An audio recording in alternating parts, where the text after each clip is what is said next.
यह हस्तिनापुर का महल है, भारत के महान कुरु वंश का केंद्र। यहीं से शुरू होती है एक ऐसे राजा की कहानी जिसने अपने जीवन में अंधकार और पीड़ा को झेला।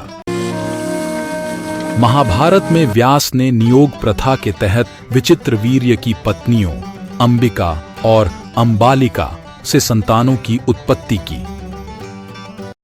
अपनी अंधता के बावजूद धृतराष्ट्र ने भीष्म और कृपाचार्य से शिक्षा ली और शक्ति और साहस में असाधारण बने। नमस्ते, आज हम महाभारत और धृतराष्ट्र की कहानी पर चर्चा करेंगे। अगर आप हमारे चैनल पर नए हैं तो कृपया सब्सक्राइब करें ताकि आप जुड़ सकें।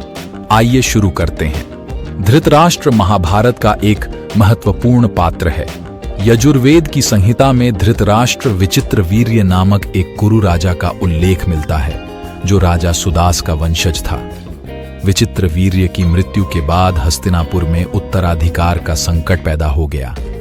भीष्म अपनी प्रतिज्ञा के कारण सिंहासन ग्रहण नहीं कर सकते थे और बहलिका अपने साम्राज्य को छोड़ने के लिए तैयार नहीं थे। बहलिका कुरु वंश के एक प्रमुख सदस्य थे। वे राजा प्रतीप के पुत्र और राजा शंतनु के भाई थे। इस प्रकार वे भीष्म के चाचा थे। बहलिका महाभारत के युद्ध में कौरवों की ओर से लड़े। इस स्थिति में सत्यवती ने अपने पुत्र व्यास को बुलाया। व्यास ने नियोग प्रथा के तहत अपनी माता सत्यवती के अनुरोध पर विचित्रवीर्य की पत्नियों अंबिका और अंबालिका से संतानों की उत्पत्ति की। अंबिका के गर्भ से धृतराष्ट्र और अंबालिका के गर्भ से पांडु का जन्म हुआ। एक दासी के गर्भ से विदुर का जन्म हुआ। धृतराष्ट्र ने अपने छोटे भाई पांडु के साथ भीष्म और कृपाचार्य से सैन्य कलाओं की शिक्षा ली। अपनी अंधता के बावजूद व्यास के वरदान से उनमें हजारों हाथियों की ताकत थी।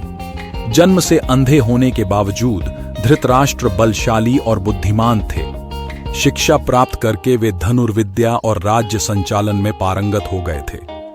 उत्तराधिकारी के चयन में विदुर ने पांडु को बेहतर विकल्प माना, क्योंकि वह अंधे नहीं थे। धृतराष्ट्र जन्म से अंधे थे और यह उनकी सबसे बड़ी कमजोरी मानी जाती थी। उनके अंधे होने के कारण उन्हें शुरू में सिंहासन के लिए उपयुक्त नहीं माना गया। पांडु को राजा बनाया गया, लेकिन ऋषि किंदमा की घटना के बाद पांडु वन में चले गए तो धृतराष्ट्र को अनिच्छा से ताज पहनाया गया। धृतराष्ट्र ने राजा बनने के बाद सत्ता का स्वाद चखा और उसके प्रति एक गहरा जुड़ाव महसूस किया। उनका ताज के प्रति लगाव धीरे धीरे जुनून में बदल गया। उनके अंधेपन और असुरक्षाओं के कारण वे अपने निर्णयों में कमजोर और अस्थिर हो गए, जो उनके शासनकाल पर गहरा प्रभाव डालता है। धृतराष्ट्र ने गांधार की राजकुमारी गांधारी से विवाह किया। गांधारी ने अपने पति के अंधेपन का अनुभव करने के लिए अपनी आंखों पर पट्टी बांध ली। उनके 100 पुत्र, जिन्हें कौरव कहा जाता है, और एक बेटी दुशाला थी। दुर्योधन और दुशासन उनके सबसे बड़े पुत्र थे।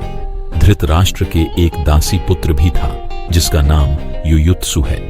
दुर्योधन के जन्म पर अपशकुन दिखे, लेकिन धृतराष्ट्र और गांधारी ने उसे त्यागने से इनकार कर दिया।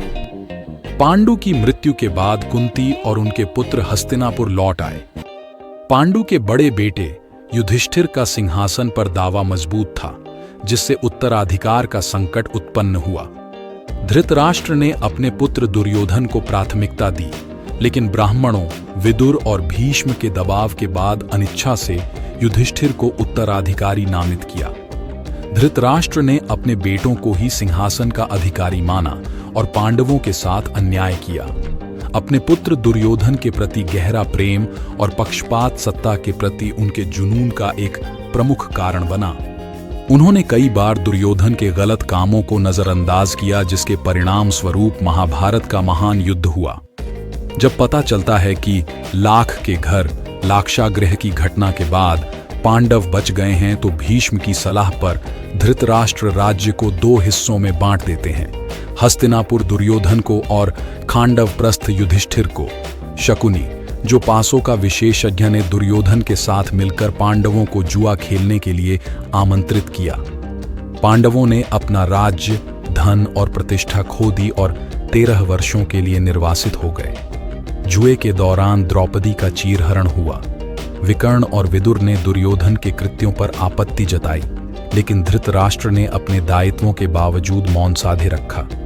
कृष्ण पांडवों के शांति दूत के रूप में हस्तिनापुर गए द्रौपदी का चीरहरण रोकाया। व्यास ने धृतराष्ट्र को दिव्य दृष्टि की शक्ति दी, जिसे धृतराष्ट्र ने संजय को स्थानांतरित कर दिया।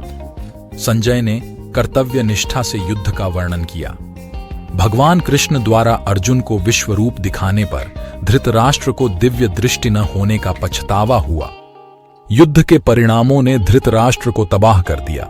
उनके सभी पुत्र और पोते मारे गए और उनकी बेटी दुःशला विधवा हो गई। केवल युयुत्सु ही जीवित बचा। उनका यह जुनून और अंधत्व न केवल उनके परिवार के विनाश का कारण बना, बल्कि हस्तिनापुर के पूरे राज्य को भी विनाश की ओर ले गया। युद्ध के बाद विजयी पांडव हस्तिनापुर पहुंचे। धृतराष्ट्र ने युधिष्ठिर को गले लगाया, लेकिन भीम के लिए उनके इरादों अलग थे। बाद में धृतराष्ट्र ने अपनी मूर्खता के लिए माफी मांगी और पूरे दिल से पांडवों को गले लगाया। अपनी कमजोरियों और गलत निर्णयों का एहसास हुआ, पछतावा हुआ। उन्होंने अपनी पत्नी गांधारी, भाभी कुंती और सौतेले भाई विदुर के साथ वनवास जाकर तपस्या करने का निर्णय लिया। तपस्या के लिए हस्तिनापुर से चले गए। उनके जीवन का यह अंतिम चरण आत्ममंथन और शांति की खोज का प्रतीक है। अंततः धृतराष्ट्र जंगल की आग में जलकर मर गए और मोक्ष प्राप्त किया। इसी तरह के वीडियो के लिए चैनल में जुड़े रहिए। पसंद आया तो लाइक, कमेंट, शेयर कीजिए। धन्यवाद।